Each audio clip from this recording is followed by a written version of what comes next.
My name's Dan. I've been blacksmithing with Logging Days, I don't know how many years, for a long, long time. One of my specialties that I like doing is horseshoeing, and it's demonstrating how to make horseshoes. The process of making horseshoes is we start with a flat bar of like a 5/16 by 3/4. We do it in several stages so you guys can watch the process. It's easier. Most times you can just, the experienced ones will just whip them out. But you start with a flat bar. We make it into an L shape, curve both sides, and then we punch the nail holes in. And that's the whole process here. We use a coal forge here because we're trying to get more of that authentic look here at Logging Days. The temperatures that we range into the forge are anywhere up to greater than 2,000 degrees to melt the metal. Not melt it, but make it so we can form the metal, make it soft. For people that come and watch, you probably don't realize that there are two types of fuel that we use. One is called coke. Coke is this one, and the other one is coal. Coal is a raw form. Coke is the purer form. This burns without smoke. If it's like burning green wood versus burning dry wood here. We use both forms in the fire here.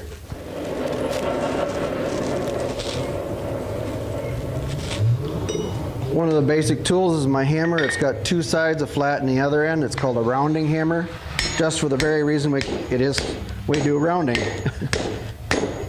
And there's our first bend in our metal.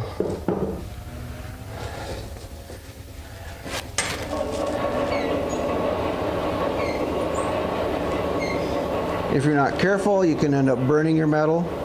And sometimes that's why the phrase is called too many irons in the fire, because you end up, if you got too many things going at one time, you might end up burning your metal. See, there are two different types of shoes out there. There's one what we call keg shoes. They used to have what the buy shoes in a keg in the old days.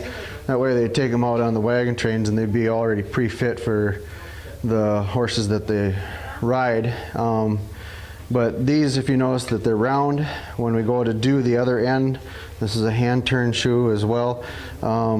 If you notice the ends were square, we'll be doing that in the next step before we turn the branches on it. We'll do those all in one shot.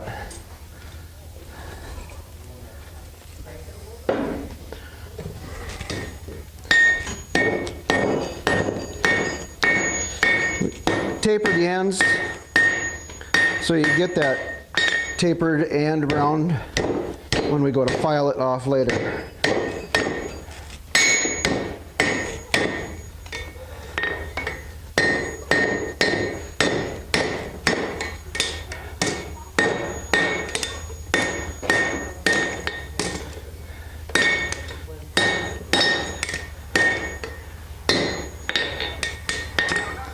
And there's our one branch done.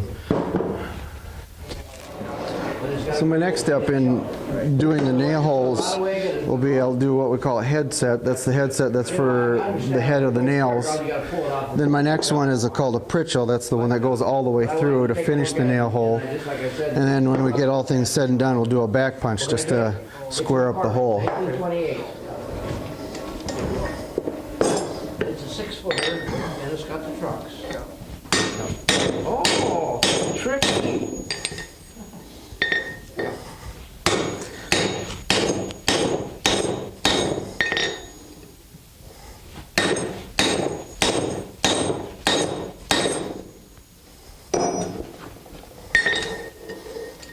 Yeah. And then when we do that, we have to round it back off because we do upset the metal.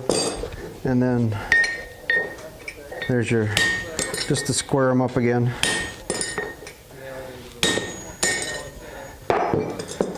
And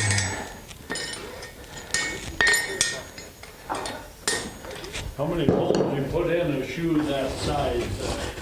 Generally about 3. It's like my instructor, said, is this thing, especially when you do regular shoes, when you shoe a horse, you only do 3 anyways because the last one here is beyond halfway point. And when a horse steps down, you want their back of their hoofs to expand. They're designed that way. Okay. So when they step down, This is what's called the frog. They step down, your foot expands, it pushes on what they call the plantar cushion, which actually supports this bone. It's all more symmetrical than this is. If you go out and look at their feet, they're better designed than this. This is all dried up and stuff. And that's what actually gives the support. It would be like, what size shoe do you wear? 11. Okay, you go to the store and buy a 10 shoe for yourself, and walk around with that for a while. Eventually your foot will get that small because you kind of squished it up, but it starts to do things to the bones inside. Same way with the horse, Usually, generally three up front. Like my instructor said, if 3 don't hold, 4 ain't, 8. If 6 don't hold, 6 ain't gonna hold. I'm sorry, back up, scratch that. If 6 don't hold, 8 aren't gonna hold. So it's all how you put it on. And the holes vary too, depending on what's going on with the hoof too. And there again, we do different size bar lengths for the horse's feet because, there again, you wear 11s, I wear 9s, I wouldn't go out to the store and buy an 11 shoe because it just wouldn't fit me right, I'd be stumbling all over the place with it, and, Final step is rounding the heels off, and that will be that other one that's in the fire right now.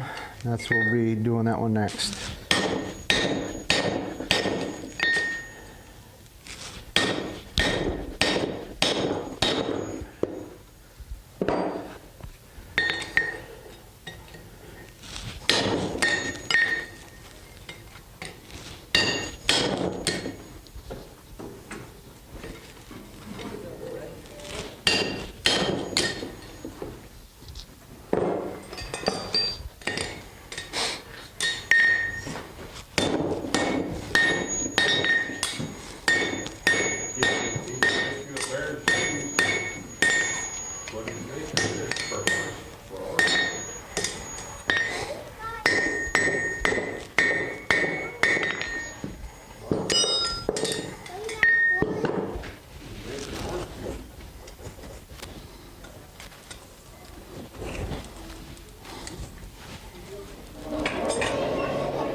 And that's your rounded in.